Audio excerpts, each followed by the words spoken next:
तो भाई अभी हम लोग देखेंगे रैपिड सीक्वेंस इंट्यूबेशन, जो अपना टॉपिक लेफ्ट था इंट्यूबेशन में। तो रैपिड सीक्वेंस इंट्यूबेशन का बेसिकली क्यों करते हैं? बेसिकली कोई पेशेंट ऐसा जहाँ पे एस्पिरेशन का चांस ज़्यादा है ना, जैसे किसी को ईसोफेजियल ब्लीडिंग हो रही है, ठीक है, ईसोफेजियल वेरिसेस है, वहाँ पे ब्लीडिंग हुई है, या फिर कोई ऐसा बंदा जो बहुत ज़्यादा वोमिट कर रहा है, तो कोई भी ऐसी कंडीशन जहाँ पे एस्पिरेशन का चांस होता है वहाँ पे हम लोग RSI करते हैं, ठीक है ना गाइज। अब उसके बाद सबसे पहले प्रिपरेशन। तो प्रिपरेशन में सबसे पहले क्या होता है गाइस कि यहाँ पे हम लोग लैरिंगोस्कोप होता है। अब लैरिंगोस्कोप में भी उसका ब्लेड होता है मैक 3 और मैक 4, तो 2 साइज़ की होती है, ठीक है। तो लैरिंगोस्कोप होता है। उसके बाद एंडोट्रैकियल ट्यूब होती है, तो उसको हम लोग इन्फ्लेट करके देखते हैं कप को कि वहाँ पे लीकेज वगैरह तो नहीं है। तीसरा गाइस यहाँ पे गाइड वायर होता है जो कि स्टाइलेट होता है और बूजी होता है। मैंने बताया था कि ईजी इंट्यूबेशन में ईजी करता है इंट्यूबेशन को, उसको स्टिप करके ट्यूब को, ठीक है। उसके बाद मैं बताऊँ यहाँ पे बैग वॉल मास्क होना चाहिए अपने पास। उसके बाद बैग वॉल मास्क होना चाहिए, मतलब ET tube, stylet, bag wall mask, laryngoscope. उसके बाद एक बैग वॉल मास्क होना चाहिए अपने पास में। सक्शन कैथेटर होना चाहिए ताकि अगर वहाँ पे कोई भी सिक्रेशन वगैरह आए तो हम लोग उसको सक कर सकें, है ना। तो और उसके बाद बताएं गाइस सक्शन कैथेटर होना चाहिए, ठीक है। उसके बाद अगर OPA रहेगा ना, ओरल फेरेंजियल एयरवे, तो ये बेसिकली क्या करता है, बेसिकली कॉन्शियस पेशेंट में यूज होता है। तो जब पेशेंट को हम लोग इंट्यूबेट करते हैं उसके बाद अगर वो उठता है, कॉन्शियस होता है, तो ये जो है ना तो ट्यूब बाइट ना हो, इसी के लिए हम लोग इसको डाल देते हैं और उसके बाद वहाँ से हम लोग सक्शन भी कर सकते हैं। तो ठीक है गाइस, तो ये हो गया अपना प्रिपरेशन। प्री ऑक्सीजनेशन हम लोग में क्या करते हैं, बैग वॉल मास्क से करते हैं। अगर कोई भी अनकॉन्शियस पेशेंट है, अगर कॉन्शियस है तो हम लोग हाई फ्लो मास्क का यूज कर लेते हैं उन पेशेंट में। और एक आई जो होता है बैग वॉल मास्क, या फिर किसमें करते हैं, अनकॉन्शियस पेशेंट में। हाई फ्लो मास्क हम लोग किससे करते हैं, क्योंकि कॉन्शियस पेशेंट है। तो इसमें हम लोग क्या करते हैं, 90+ पहले उसका सिचुएशन हम लोग 90+ तक पहुंचाते हैं, देन इंट्यूबेट करते हैं। नहीं तो मैंने बताया था हाइपोक्सिमिया, बंदा टचिकार्डिया में चले जाएगा, फिर कार्डियक अरेस्ट वगैरह में चले जा सकता है।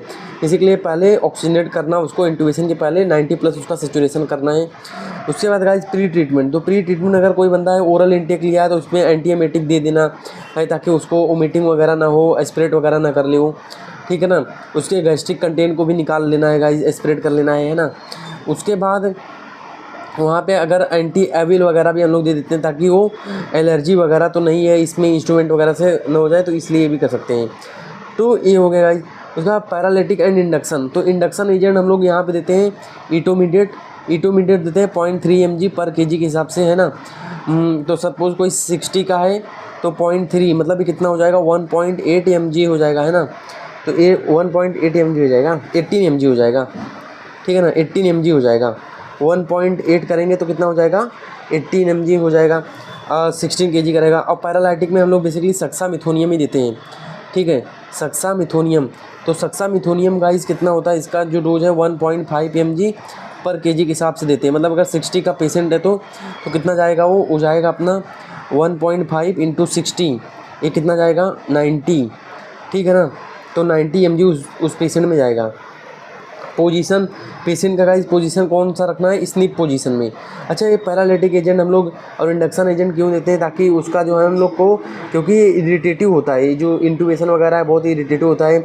अगर याद रखना, अगर बंदा जो कॉन्शियस है तो उसमें तो पोजीशनिंग हम लोग कर नहीं सकते, इसी के लिए पैरालिटिक और इंडक्शन दे देते हैं।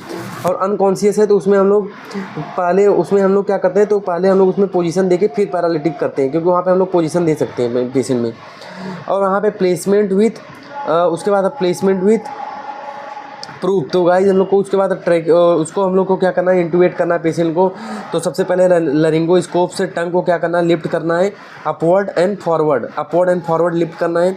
देन इसके बाद गाइस मैंने बताया था, जैसे ही अपन ने लिफ्ट किया ना, तो वहाँ पे अपने को at the base of tongue में वेलिकुलाई मिलेगा जो कि एपिग्लॉटिस के पास में है। तो उसको थोड़ा सा थ्रस्ट करना है, थोड़ा सा थ्रस्ट करने का है, तो एपिग्लॉटिस क्या होगा, लिफ्ट होगा। एपिग्लॉटिस लिफ्ट होगा ना, तो वोकल कॉर्ड जो होता है ना, वोकल कॉर्ड, ठीक है। तो वही जो वोकल कॉर्ड होती है ऐसी, तो वोकल कॉर्ड अपने को दिख जाएगी।